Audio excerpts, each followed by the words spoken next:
দেখো দুই বোনের। দিদি পাপড় ভাজা খিচুড়ি খাচ্ছে, এখন পুরো ধরে নেবে, ওর মুখে একটু ভেঙে দিলে হবে না। ওই দেখো, আচ্ছা ওর হাতে, এই দেখো হাতে নিয়ে খাবে। দিদি কমপ্লেন কি আছে বল।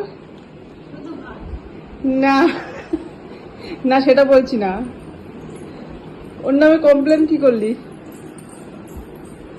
আমি যখনই যাবো মায়ের কাছে দিয়ে দে। এর জন্য দিদি যা শরীরে বুড়ি টুড়ি ছিল দিদির সব কমে যাচ্ছে, তাই তো? আমি যখনই যাবো সব সমান হয়ে যাচ্ছে বুনুর জন্য।